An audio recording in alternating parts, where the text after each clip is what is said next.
Merci de nous retrouver une fois encore sur Gangan TV dans cette émission Café Débat pour un nouveau numéro, un nouvel invité. Je reçois M. Bahouri, un habitué de cette émission, effectivement.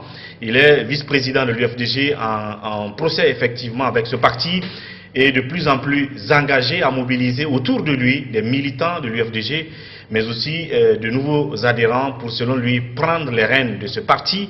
Et cela se constate justement dans les réunions qui se multiplient à son bureau personnel, mais aussi à la vue de ces affiches de l'UFDG à l'effigie, plutôt que de Cellou Dalein Diallo, mais de Bahouri qui meuble un peu son bureau. Là-dessus, il va se prononcer et sur d'autres sujets, comme notamment son exclusion du parti, à quel niveau se trouve la procédure, la fin de la crise à la CENI, sa lecture de cette situation, et bien d'autres sujets sur lesquels il va intervenir dans cette émission Café Débat. Monsieur Ba, bienvenue sur ce plateau. Merci de m'inviter et merci à tous les spectateurs de Gangan TV. J'en profite par anticipation à leur souhaiter une bonne fête de Tabaski et que Dieu exauce tous nos meilleurs vœux pour notre pays, pour la sous-région et pour le monde entier. Amen. En parlant d'ailleurs de bonnes fêtes de Tabaski, on va entrer avec ce sujet. Quelle est votre analyse de la situation actuelle qui, selon les observateurs, se présente mal pour les ménages, les foyers sur le marché? De plus en plus, le marché devient cher pour ces ménages. Quand on prend par exemple le marché des bétails, aujourd'hui le prix des moutons se multiplie, se triple par exemple. Les bœufs, on n'en parle pas.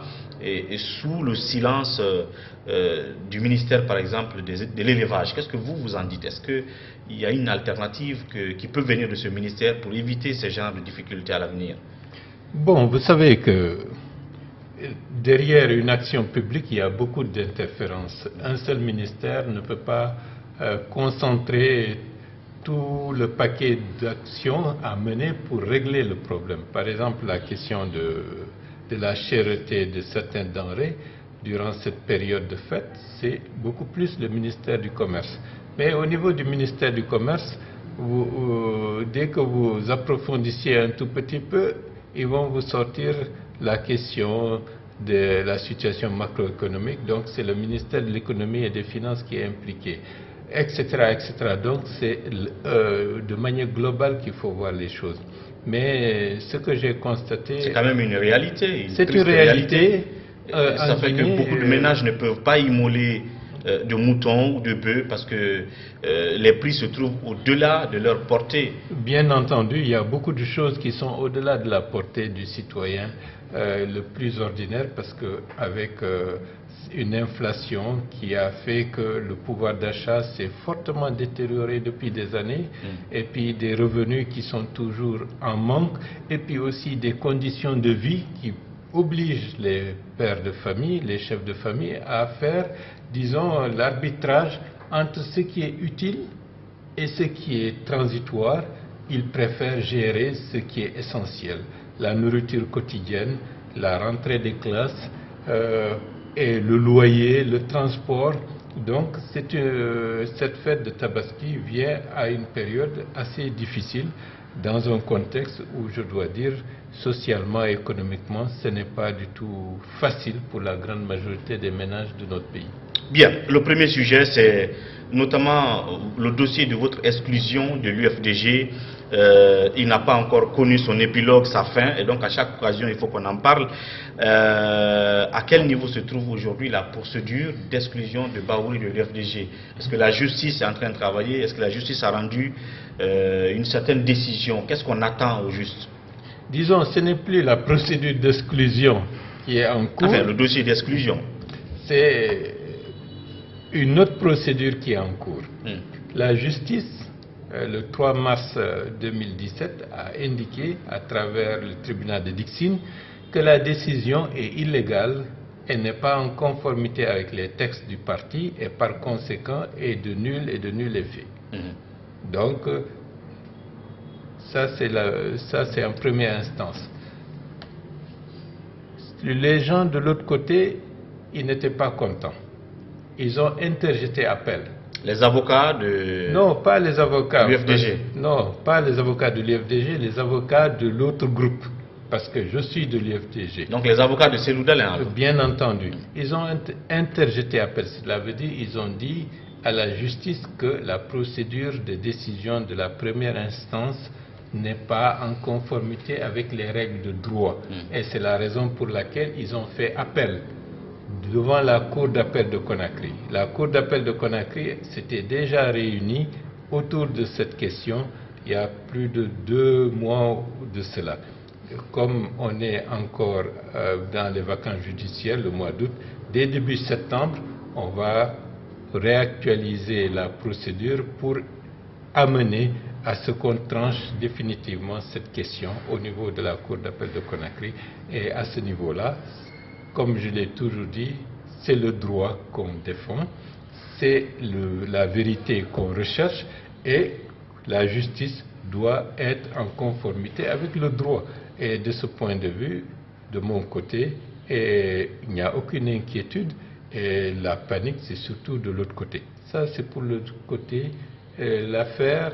Comment vous pensez qu'il y a la panique du côté de Cellou Dalein Diallo? Vous pensez qu'il ne croit pas remporter la procédure, qu'il ne croit pas gagner? Parce que ce qui était le plus difficile, c'est la décision de la justice en première instance. Et là, mais c'est la justice, ça peut changer d'entre-temps.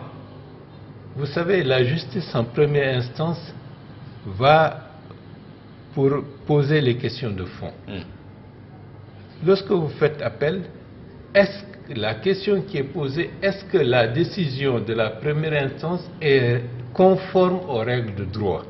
Et de ce point de vue, je n'ai aucune inquiétude en la matière, et parce que je sais, mes avocats et les praticiens du droit le savent, que la procédure a été respectée. Et c'est la raison pour laquelle je salue le courage du juge qui a pris cette responsabilité, M.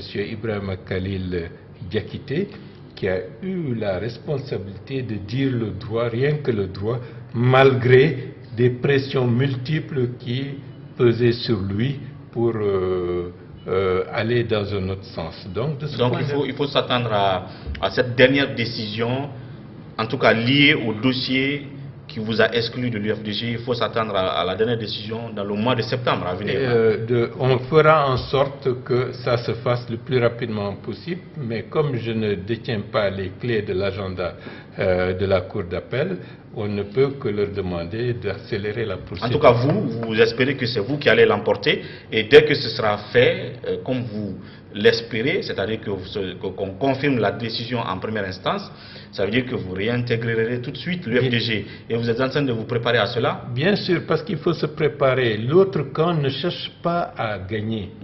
Il cherche à faire durer la crise pour nuire aux intérêts politiques de l'UFDG d'abord et de Bahouri en second lieu. C'est ce qui les intéresse. Ils savent. Et donc vous êtes si sûr de votre retour à votre poste de vice-président que vous multipliez en ce moment des réunions à vos bureaux personnels. Vous avez même fait concevoir des bâches à l'effigie de l'UFDG, mais le personnage sur les bâches, c'est Bahouri comme la tête d'affiche. Qu'est-ce qu'on peut voir derrière cette démarche? Est-ce que c'est permis d'ailleurs à ce stade du litige que vous fassiez des effigies, vous fassiez des bâches et vous mettez votre tête sur les bâches à la place de Cellou Dalein Diallo? Premièrement, il faut que la justice aille jusqu'à son terme en respectant les règles du droit. Ça, c'est une question essentielle. À partir du moment où ceci sera fait, bien sûr, Bahouri sera réintégré de par le droit et de par la légitimité qu'il sera renforcé de réintégrer toutes les instances du parti. Bien. Mais lorsque quelqu'un commet un crime contre le parti, viole les règles pour le mettre simplement à son profit, le retour de Bahouri signifiera qu'il faudra s'asseoir pour répartir et trouver des éléments de règlement de la crise que Cellou Dalein a créée au niveau de l'UFDG. Vous allez le faire éjecter. C'est ça. Donc, ce qui est le plus important, la réunion qui permettra de transcender la crise au niveau de l'UFDG prendra les décisions les plus idoines pour permettre à l'UFDG de sortir de cette période d'impasse qui n'a que trop duré. Donc de ce point de vue-là, c'est ça qui est en cours. Maintenant, de l'autre côté, il y a le 11 septembre, puisque le procès de l'assassinat... Oui, ça arrive, on va en parler, mais je parlais de ce que vous faites actuellement dans vos bureaux. Non, le bureau réunions avec actuellement... des jeunes, des effigies du parti, mais avec la tête de Bahouri incrustée dessus. Quelle est l'intention derrière tout ça? Non, il y a déjà un mouvement qui soutient les actions de Bahouri. Le mouvement UFDG Renouveau. Bien. Avec des sympathisants, avec des personnes qui sont de l'UFDG ou d'autres qui ne sont pas de l'UFDG. Parce qu'il faut qu'on prépare l'avenir. Je ne vais pas croiser les bras et dire tant que la décision judiciaire n'est pas terminée, je ne fais rien. Non, j'organise les éléments, les bases politiques qui me permettront pour changer la gestion et le leadership au niveau de l'UFDG. Et on dit que vous n'êtes qu'avec des jeunes gens, des enfants de moins de 18 ans qui ne connaissent rien en politique, qui ne sont pas en fait utiles en politique, et que c'est ceux-là que vous mobilisez à vos bureaux, donc qui ne constituent pas de menace réelle pour ébranler l'autre camp, je veux dire le camp Cellou Dalein Diallo. Non, je suis heureux de pouvoir mobiliser rien que des jeunes de moins de 18 ans et un peu plus de 18 ans, puisque cette catégorie de la population fait déjà plus de 75% de la population guinéenne. Donc quelqu'un qui arrive à mobiliser près de 75% de la population guinéenne, mais bon... pour quelle fin politique? Non, cela veut dire qu'il va gagner. Pour quelle fin politique s'ils n'ont pas de voix, si ils n'ont pas de pouvoir de décision, d'abord au sein de l'institution politique qui est l'UFDG? Non, il faut que les choses soient claires. Le leadership de l'UFDG changera. Bien. Les structures de l'UFDG évolueront. De nouvelles responsabilités seront dévolues à une nouvelle majorité de militants et de cadres qui prendront de nouvelles responsabilités pour changer la manière dont ce parti a été gouverné pendant pratiquement ces 10 dernières années. Bien. Et de ce point de vue, ce n'est pas pour changer, c'est pour changer pour gagner la compétition du pouvoir et pour gouverner de la manière la plus démocratique, la plus large et la plus moderne la Guinée. C'est ça l'objectif, ce n'est pas pour autre chose. Mais restons encore à l'UFDG en attendant ce dernier verdict de la justice qui peut-être vous réintégrera à l'UFDG ou donnera raison au camp de Cellou Dalein Diallo, ça reste à voir. Il y a un autre dossier lié à l'UFDG, c'est le dossier assassinat de Mohamed Koula Diallo, d'où tout est parti au siège de votre parti. Ça doit reprendre le 11 septembre. Là-dessus, vous pensez qu'il y a lieu de se mobiliser de votre côté, et du côté notamment de la famille de Mamadou Koula, et vous pensez que là encore, il y a des gens au sein de l'UFDG aujourd'hui qui doivent avoir peur, qui doivent être effrayés par rapport au procès du 11 septembre prochain? Bien entendu. Déjà, premièrement, la personne qui a été tuée est journaliste. Les journalistes doivent se mobiliser et en tant que partie civile, ils sont partie civile dans le cadre de cette affaire. Il faut qu'ils soient représentés, dûment représentés en tant que partie civile. Parce que ça aurait pu être n'importe quel autre journaliste qui, le 5 février 2016, était aux abords du siège de l'UFDG. Deuxièmement, il est bien entendu que la famille de Koula aussi doit être représentée. Bon, donc c'est extrêmement important. Le 11 septembre, le procès va continuer parce qu'il a déjà commencé le 31 juillet dernier. Ils doivent se poursuivre. Je sais qu'il y a des personnes mal intentionnées qui ont peur que la justice fasse correctement ce qu'elle a à faire, qui essayent de trouver d'autres moyens pour retarder. Qui, par exemple, qui est en train de faire cette manœuvre-là? Je ne citerai pas de nom, mais quiconque a des intérêts que la justice ne fasse pas son travail dans les délais impartis et à la manœuvre, avec de l'argent, avec des pressions, avec des tas de choses. Cette personne est où? Au sein de l'administration ou bien au sein de l'UFDG? Bien sûr, c'est ceux qui sont directement incriminés, et notamment le premier d'entre eux. Qui, par exemple? Cellou Dalein, bien entendu. Vous pensez que Cellou Dalein continue à déverser de l'argent sur les magistrats pour faire durer la procédure? De toutes les façons, ils n'ont qu'à prendre l'argent qu'ils vont distribuer à gauche, à droite, mais le procès se tiendra avec la grâce de Dieu. On verra bien ça le 11 septembre. Restons encore à l'UFDG. Vous avez été vice-président de l'UFDG en procès avec le parti, bien entendu. Un procès avec Cellou Dalein. Alors, avec Cellou Dalein. Mais vous êtes de toute façon remplacé en ce moment. Je ne suis pas remplacé. Non, on vous a fait remplacer c'est une décision. Par Chérif Ba. Attendez. Dans le cadre d'une mauvaise gouvernance, d'une récidive, d'une viol des statuts et des règlements du parti, comment un vice-président qui doit être nommé, élu par un congrès, peut-il être remplacé comme si c'était un décret ministériel ou un décret présidentiel? C'est une absurdité. Et de ce point de vue... Il a été nommé par Cellou. Bien entendu. En attendant que le procès finisse. Oh, mais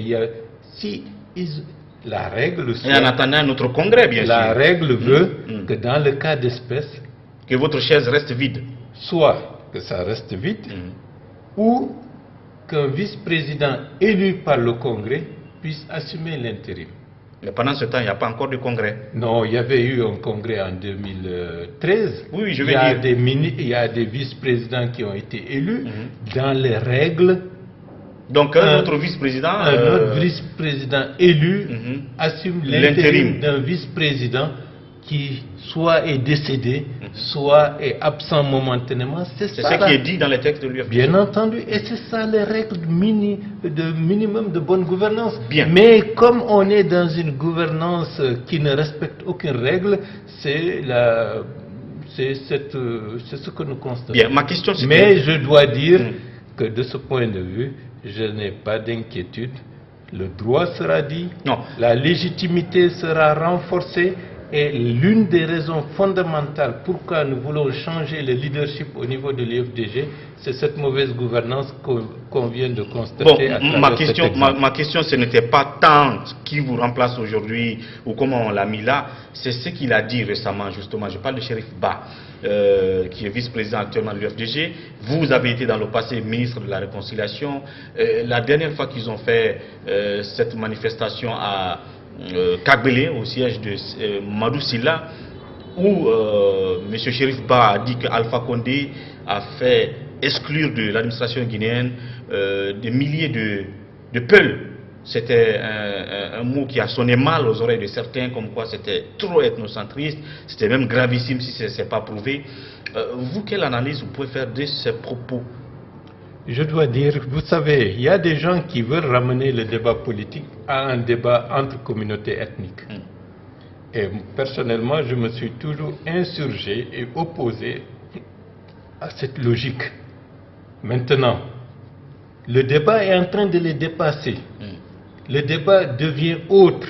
Le débat est devenu beaucoup plus pointilleux par rapport à la manière dont la gouvernance se fait dans ce pays. Et comme ils ont peur d'être déphasés, ils veulent nous ramener encore en arrière en parlant de Peul ici, de Malinké, de Forestier, de Soussou. Mais tout politique qui rentre dans ce débat sera balayé très bientôt parce que la Guinée... Ces propos de Chérif Ba, vous pensez qu'ils ne sont pas du tout fondés? La Guinée a besoin d'un vrai changement. La Guinée a besoin de cadres politiques qui ne sont pas là pour défendre une communauté, mais qui défendent les intérêts nationaux, une vision d'une Guinée nouvelle, émergente, moderne, qui a une ambition de rayonner aussi bien dans la sous-région que sur la scène africaine. À partir de ce moment-là, on n'a que faire que tel et tel et Soussou, Malinké, Forestier. On doit avoir besoin des meilleurs fils de ce pays et des meilleures filles de ce pays. En conséquence, comment vous qualifiez ces propos de Chérif Ba alors? Donc, c'est pour dire que c'est des gens qui sont dans le passé et qui veulent ramener toujours des débats qui ne peuvent pas faire avancer la Guinée sur le devant de la scène. Et donc, c'est une classe politique qui représente l'ancien cycle qui est totalement dépassé. Et moi, j'œuvre pour qu'un nouveau cycle politique différent du cycle politique qui a gangréné la Guinée depuis l'indépendance jusqu'à ces 60 années d'indépendance que nous avons, puisse être dépassée par ce que nous sommes en train de prôner. Bien. Et passons donc à un autre sujet, la fin de la crise au sein de la CENI, puisque vous dites que malgré que vous êtes en procès avec Cellou Dalein Diallo, vous êtes en train de travailler à présenter des candidatures, à manager des candidatures des jeunes au compte de l'UFDG. Attendons. L'UFDG renouveau dans Voilà, le contexte annuel, dans le contexte actuel. Si les élections. Au cas où, d'ici les prochaines élections communales, si la question du leadership de l'UFDG est réglée, à ce moment-là, en tant que président de l'UFDG, je prônerai la politique. Ou en tant que vice-président réintégré. En tant que président de l'UFDG. Vous ne voulez plus réintégrer l'UFDG en tant que vice-président? En tant que président de l'UFDG, je prônerai une politique d'ouverture, une politique qui mette en avant de nouvelles forces jeunes, dynamiques, modernes et qui soient bien encadrées pour assumer. Vous ne voulez plus réintégrer le parti en tant que vice-président, vous voulez réintégrer en tant que président. C'est ça votre ambition? De toutes les façons, Bahouri a été premier vice-président de l'UFDG. Il y a un conflit actuel et lorsque la justice tranchera définitivement le problème, c'est une autre situation qui va se créer. À partir de ce moment-là, ceux qui seront responsables de l'enlisement de l'UFDG pendant ces dernières années doivent payer le prix de leur forfaiture. Parlons donc de cette CENI. J'ai dit la crise est finie. Vous avez analysé la crise à un moment donné avec nous ici, quand il y avait ce semblant de bicéphalisme à la tête de la CENI.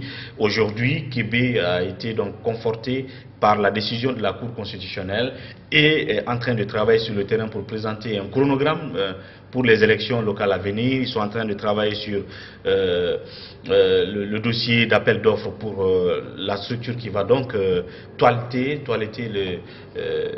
on va dire, comment on appelle ça, le fichier électoral.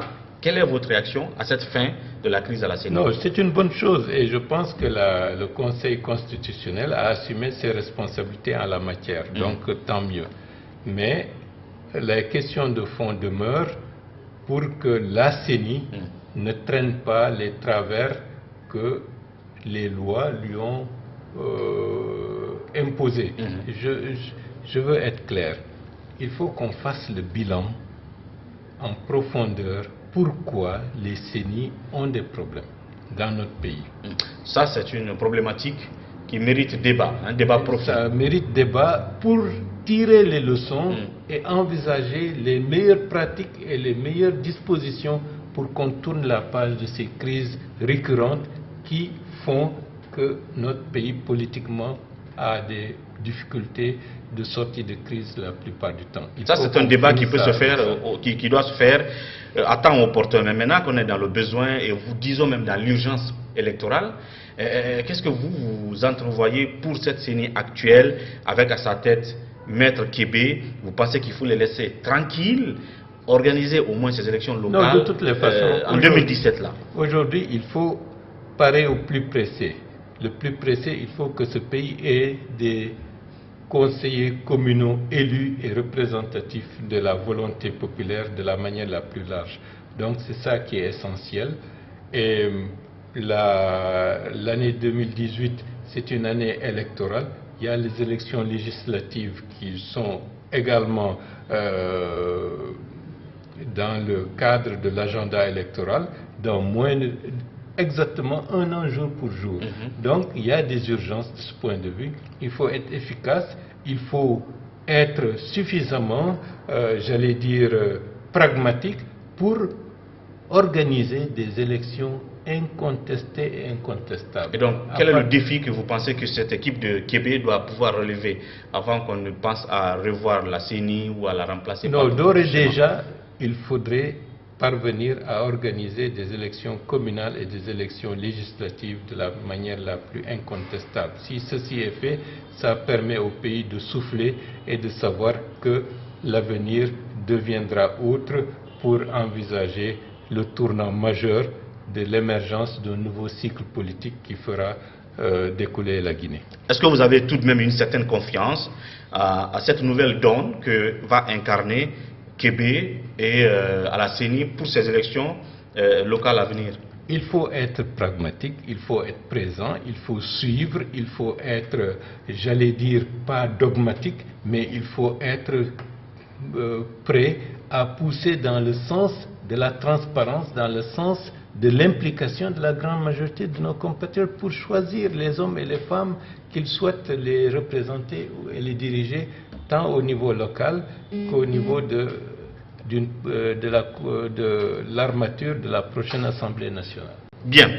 Alors on va continuer le débat tout de suite dans la deuxième partie, parler de le FAD, ce qui se passe au sein de l'opposition républicaine en ce moment, l'élan de réconciliation qui est enclenché, le va-et-vient de certains entre les différents blocs. Là-dessus, on en parlera dans la deuxième partie tout de suite, après la pause thé. Merci donc de nous retrouver dans la deuxième partie de Café Débat. Comme vous le constatez toujours à mes côtés, M. Bahouri, qui est notre invité du jour. On parlait tout à l'heure de la fin de la crise à la CENI et les perspectives que vous entrevoyez pour Maître Kébé et l'équipe qu'il a sous sa main dans cette institution.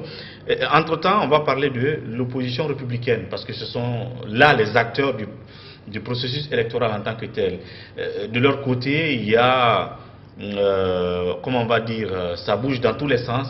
On a vu à un moment donné le FAD qui a été créé et qui sonnait un peu le glas de la division au sein de l'opposition. Aujourd'hui, on parle de réconciliation des acteurs de cette opposition républicaine. Vous avez vu Faya Milimono dans sa démarche de réconcilier tout le monde. Il a appelé Lansana Kouyaté, il est allé voir les gens du FAD, il est allé voir l'UGDD et même Sidia. Je ne sais pas s'il entend vous rencontrer vous aussi, mais déjà, est-ce que vous dites de la démarche de Faya et de la dernière fois de la présence de Aboubakar Sylla au siège de l'UFDG et qui disait que bon, on s'est retrouvés et désormais on va aller sur une nouvelle base? D'abord sur la démarche de Faya. Non, il est libre à lui d'avoir la démarche qu'il considère allant dans le cadre de sa vision et de la vision de son parti politique. Mais moi je dis, et je répète, on a suffisamment fait des copies-collées depuis très longtemps. Il y a eu beaucoup de structures qui ont été créées, Forum démocratique national, CODEM, FRAD, ALEG, etc., en passant par les forces vives nationales, jusqu'à maintenant, certains ont créé une chapelle qu'ils l'ont appelée opposition républicaine. Je dis et je répète, c'est une vision qui est une vision réductrice des forces de l'opposition. Il y a plusieurs variantes, on a une expérience. Ce ne sont pas des individualités qui constituent une opposition, c'est des courants d'idées, des courants de pensée qui peuvent être résumés en disant voici une autre démarche politique, une alternative qui dise que ça c'est un courant dit de l'opposition. Et nous, en ce qui me concerne, je prône et j'œuvre dans le sens d'une opposition constructive, responsable. Je ne veux pas être dans une opposition à caractère, j'allais dire, syndical, comme si c'est le patronat et l'autre, tout ce qui est fait d'un côté est mauvais de l'autre. Non, on a dépassé ce stade.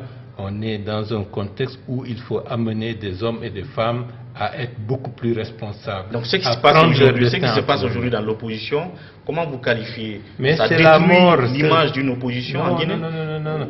C'est une étape politique majeure. Après l'élection présidentielle de 2015, j'avais dit on assiste à la mort d'une certaine forme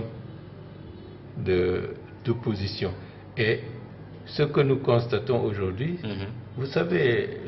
Et la confirmation de la règle. La confirmation, ça s'agite, ça gesticule, mais on est progressivement vers la disparition d'une certaine forme d'action politique au profit d'une autre beaucoup plus responsable et conséquente et qui doit être plus ouverte parce que les clivages qui ont été mis en place, notamment les clivages ethnocentriques, vont être dépassés. Deuxièmement, les clivages entre individus, où tant que c'est tel qui est président de la République, il estime qu'il a occupé le fauteuil que lui-même étaient mieux censés occuper. Tout cela devra être dépassé. Nous sommes dans un contexte où le pays a besoin d'une rénovation en profondeur, de changement. Changement ne veut pas dire on remplace des hommes, mais on change la manière dont le pays est gouverné parce que nous avons des urgences. Nos jeunes ont besoin du travail. Nos jeunes sont en train d'aller vers le Sahara et autres. On en a assez de les voir partir. Il faut répondre à toutes ces questions. Donc il faut des gens avec une autre façon de faire pour apporter des solutions aux problèmes que les Guinéens connaissent.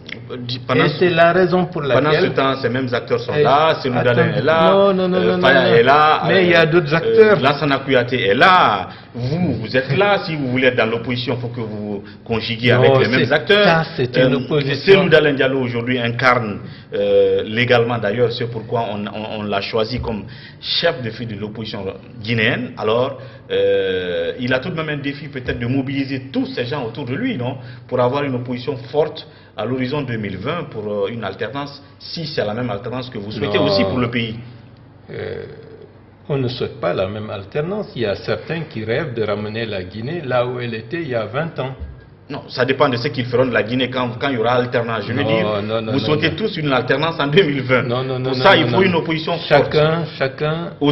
Et quelqu'un doit être au centre de cette opposition, c'est Sénou Dalein Diallo. Qu'est-ce qu'il doit faire selon vous? Mais vous croyez que c'est toujours le soleil est toujours à la même place dans une journée? Ah, mais ça veut dire quoi? Ça veut dire que les choses bougent, que les choses changent. Hier, vous pouvez être au zénith, sous le soleil au-dessus de votre tête, et après, le soleil est au couchant. À partir de ce moment-là, vous n'êtes plus à la lumière, vous êtes dans l'ombre. Il faut savoir partir au moment où il le faut. Et ça, vous dites à qui à tout le monde. À tout le monde. Donc aujourd'hui, une fois encore, vous pensez que cette opposition est complètement en déconfiture. Et comment vous pensez qu'on doit la reconstruire alors? Non, il y a une autre manière de faire la politique qu'il faut faire émerger. Cette politique de division ne peut pas amener la Guinée à sortir des problèmes de sous-développement. Il faut amener des politiques qui fassent converger les Guinéens vers des objectifs communs et utiles à tous. Et ceux qui sont devant les projecteurs aujourd'hui ne font pas cela? C'est à la population de juger. Bien. Alors on va passer à ce sujet. Je le disais tout à l'heure, les décrets à polémique du président de la République. Jamais on a connu une sorte de tollé derrière un décret que cette fois-ci, quand Alpha Condé décide, bien entendu, dans l'exercice de son pouvoir discrétionnaire et sacré, de nommer un ministre, mais de faire revenir 2 ministres qui avaient déjà été aux affaires, qui, selon les observateurs, ont montré leurs limites, mais en faisant partir, entre autres, un qui a marqué l'opinion dans le sens du travail qu'il a fait. Je parle de Siaka Bari. Pour ceux qui ont été recyclés de Bantamasso et de Ibrahima Kourouma. Est-ce que vous avez eu un regard assez particulier sur ces décrets et la réaction qu'il y a eu dans l'opinion? Bon, moi je considère en tant que responsable politique,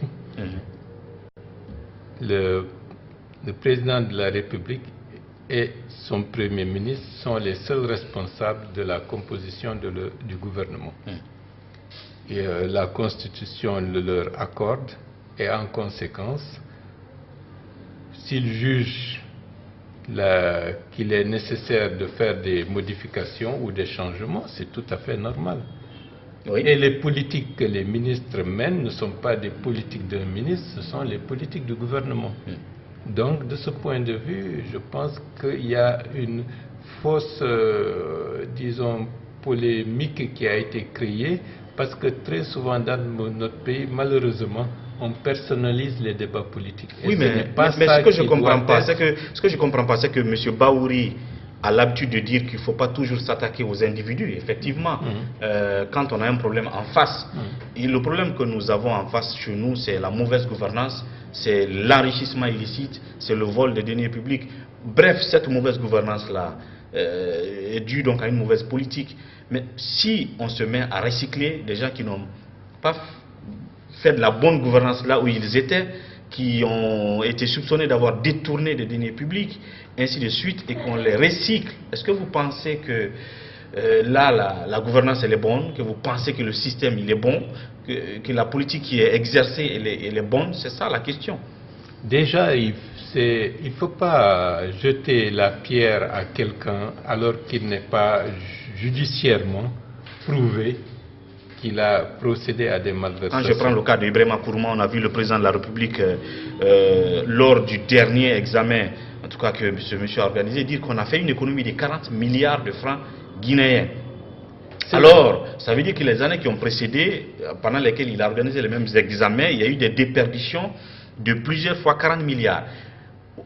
À la limite, si on n'a pas pu peut-être auditer la gestion de ce monsieur, si on ne l'a pas interpellé devant la Cour des comptes, si on ne l'a même pas enfermé, mais de grâce, est-ce que les gens pouvaient s'attendre à ce qu'on recycle la même personne aux affaires? Déjà, c'est ça la question. Déjà, le problème, je vous prends mot pour mot. L'affaire que vous évoquez, M. Ibrahima Kourma était ministre à l'époque. Il y avait des gestions antérieures où des prévisions budgétaires ont été, disons, données.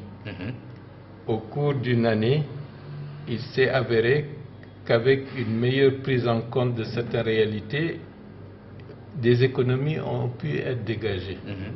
Je ne fais que répéter ce que vous venez de dire. Bien sûr. Et c'était Ibrahima Kourma qui était ministre durant cette phase. Mais qui doit être félicité? Non. En fait, cette économie de 40 milliards dont Alpha Condé parlait, c'est après une dénonciation de la presse des scandales qu'il y avait justement. Non, après, lui-même s'est dit qu'il a porté son œil ou son regard sur le budget et qu'il pense que cette année, à cause de cette rigueur, on a fait une économie de 40 milliards. Alors, et pour les années qui ont précédé, si on a pu faire ces 40 milliards d'économies cette année, c'est que les 2 années qui ont précédé, ces 40 milliards sont allés quelque part. Est-ce que ça ne méritait pas de l'audit? On n'a pas fait d'audit. Non, il y a eu un audit. Et au-delà de ça, le monsieur a été épinglé par d'autres scandales. On n'a pas fait d'inspection d'État pour sa gestion. Et on les fait revenir aux affaires. C'est ça. C'est pas mon avis. C'est l'indignation de l'opinion. Ça, c'est ce que moi je relève. Je ne souhaite même pas qu'on aille en profondeur sur cette question, mais il faut restituer les choses. Parce que tout ce qui peut apparaître comme une diffamation contre une personne, de la même manière, je ne souhaiterais pas qu'on dise des choses fausses sur moi. De la même manière, en ma présence, je ne souhaite pas qu'on dise des choses qui ne sont pas fondées sur quelqu'un d'autre. Tout ce qu'on dit sur la gouvernance Alpha Condé aujourd'hui, l'inspection d'État s'est investie et a pu faire un rapport au président de la République. C'est l'inspection d'État qui a fait ressortir qu'il y a une possibilité d'économie de 40 milliards, en passant en revue les différents niveaux de gestion des examens dans notre pays. Cela veut dire quoi? Est-ce que c'est le ministre qui est responsable? Ce serait trop court pour imputer les dysfonctionnements administratifs de toute une chaîne à une seule personne. Comment vous expliquez donc cette vague d'indignation dans l'opinion? Ça s'est traduit par ce qu'on a vu sur les réseaux sociaux et ça donne par exemple l'image de ce qui s'est passé au temps de Conté quand il a nommé un certain Eugène Camara. Certes, les gens ne se sont pas mis dans la rue, mais les réseaux sociaux, c'est comme si les gens sont dans la rue au vu de l'indignation que ça a créé pour une première fois. Mais c'est la nouveauté. Le pays, de ce point de vue, commence à avoir une opinion publique attentive. Donc, est-ce que ça ne doit pas alerter le haut niveau, justement le président de la République? Attendez. Est-ce que ce n'est pas une alerte? Au-delà de tout, ce n'est pas simplement la question de nomination d'un gouvernement qui est interpellé par cette situation. Tout le monde est interpellé par cette situation. Il y a une nouvelle génération qui est cette génération des réseaux sociaux et de Facebook qui sont extrêmement vigilants et attentifs. Donc, tout homme politique, tout acte public est passé au crible par ces adeptes des réseaux sociaux. Donc, il faut en tenir compte. Il faut en tenir compte pour ne pas avoir à écorcher un sentiment de cette nouvelle génération et cette opinion publique qui est en train de se constituer. C'est extrêmement important, mais ceci, ce sont des réactions de l'opinion, mais il y a des principes constitutionnels qui font qu'on ne peut pas remettre en cause le choix discrétionnaire d'un président de la République de nommer les membres de son gouvernement et qui ne sont pas judiciairement impliqués et inculpés à des malversations. Et il faut que les gens fassent preuve de retenue en ne faisant pas, disons, des diffamations qui risquent de porter préjudice à des hommes et des femmes qui, dans une large mesure, peuvent se sentir, disons, dans leur chair et dans leur famille dans une certaine période. Je dois vous dire aujourd'hui... Mais en gros, aussi, je veux que vous ouvriez juste une parenthèse, une fois encore peut-être de, je ne sais pas, de bilan ou de jugement du régime d'Alpha. C'est vrai, pouvoir discrétionnaire et tout, si on quittait cette affaire de décret, mais le régime tel qu'il est aujourd'hui, la gouvernance telle qu'elle est aujourd'hui, est-ce que vous pensez qu'il y a lieu de s'en féliciter? Bien. La question, elle est importante. Je prendrai d'abord un petit exemple. Il y a quelques années, pour moi, je ne comprenais pas pourquoi le gouvernement guinéen, notamment le président de la République, était opposé à l'exploitation par BSGR des blocs 1 et 2 du Simandou. Parce que pour moi, Vallée était déjà présent dans le territoire national et en toute logique, il était important de commencer l'exploitation de ce minerai. Donc, je n'avais pas compris beaucoup de dessous de cette affaire. Mais aujourd'hui, qu'est-ce que je constate? Je constate que Bénis Taïmet est inculpé même dans son pays pour fait de corruption. Ce n'est pas la Guinée qui a une puissance et une influence jusqu'à amener la justice israélienne à inculper Bénis Taïmet. Qu'est-ce qu'on doit comprendre par là? Et qu'au niveau des États-Unis, que la justice américaine aussi s'active de manière très pointue en impliquant et en dénonçant un certain nombre de personnes, et certains sont condamnés. Un ancien ministre guinéen. Un ancien ministre guinéen est condamné à la prison. C'est pour dire que dans les affaires de ce monde, il y a beaucoup d'informations que peut-être qu'on n'a qu'une petite parcelle, alors qu'il y a beaucoup de choses qui sont en dessous. C'est pour cela que je préfère lorsqu'on... Donc c'est pour cela que vous pensez que tout ce qu'on dit comme étant des dérives, des mots, la gouvernance Alpha Condé... Il faut faire très attention. Ah oui. Il faut faire très attention. Vous pensez qu'Alpha gère bien? Non. Il faut faire très attention. Non, là, vous pensez qu'Alpha gère bien donc le pays? La question, là, par rapport à ça, c'est pour vous indiquer qu'il faut faire très attention. Je vous donne un autre exemple qui m'était arrivé dans le cadre du gouvernement de Soirée. Il y avait des problèmes d'électricité du côté de Binkili, Kindia. Il y a eu des réactions de la population, c'était en 2008, des manifestations. Quelqu'un est tué.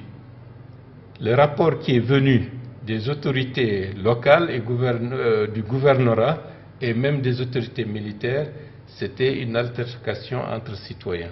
Et un coup de feu est parti et quelqu'un a été fauché raide mort.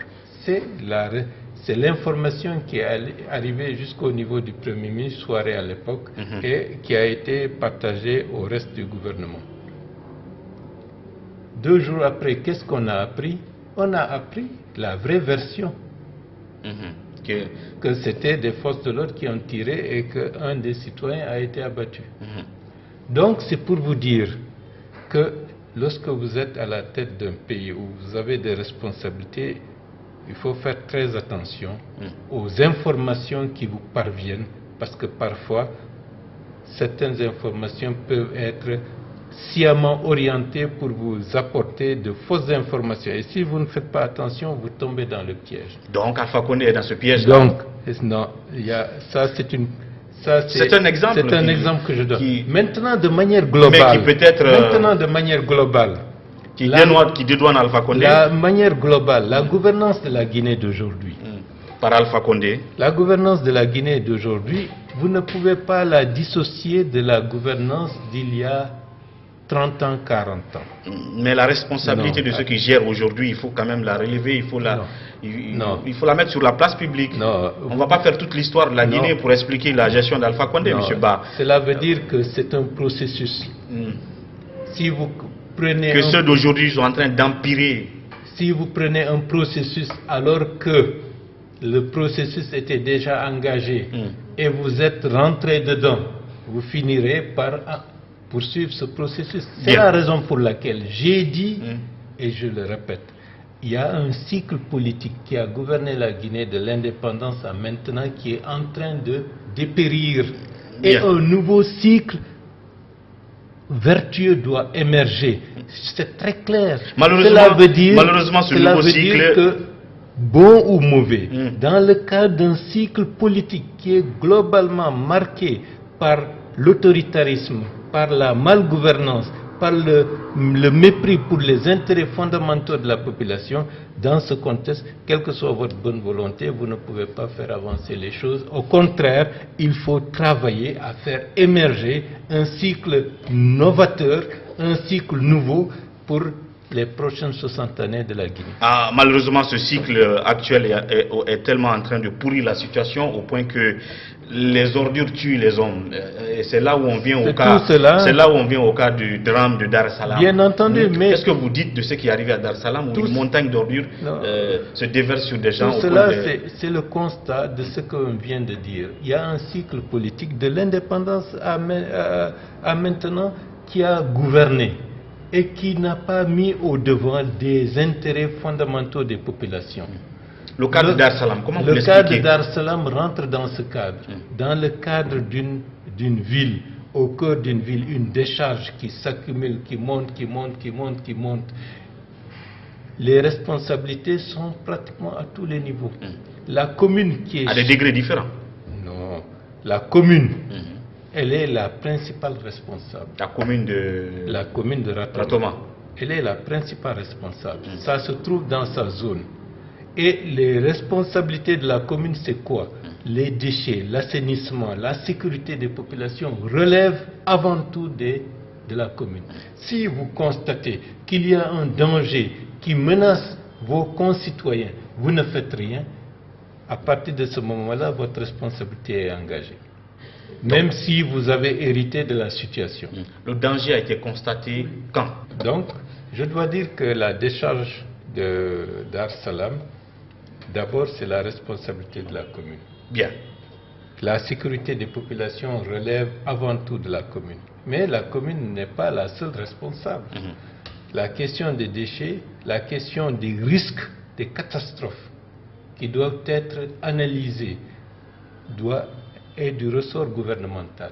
Bien. Ça, c'est un point de risque qui était connu, qui devrait être répertorié, anticipé, pour ne pas que des populations puissent périr avec cette décharge qui tombe sur eux. Et au-delà de ça, il n'y avait pas seulement la question de l'éboulement, la question de la nappe phréatique qui est déjà contaminée, la question de la fumée qui se dégage et qui fait que au niveau de la santé publique, toute cette zone n'est pas du tout n'est pas sécurisante pour la santé publique.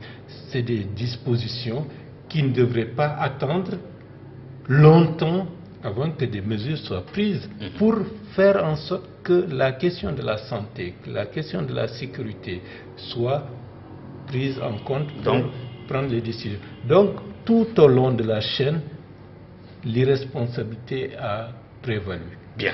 Et de l'État comme de la commune. On commence toujours par le bas pour monter. Parce que les donc de la communauté, de la commune jusqu'au niveau de l'État central. Jusqu'au niveau de l'État. Ça, c'est un constat malheureusement. Bien. Et puis, on termine par cet autre sujet et vous avez 1 minute là-dessus. Ça, c'est votre réflexion à vous que vous avez faite sur le phénomène de terrorisme. Vous l'avez titré « Les racines du terrorisme en Afrique de l'Ouest ». Là-dessus, qu'est-ce que vous vouliez ressortir par cette réflexion que vous avez publiée notamment sur votre blog? Oui, donc c'est pour... Il y a certaines situations, il ne faut pas attendre qu'elles vous arrivent pour réagir. C'est comme la question de la gouvernance.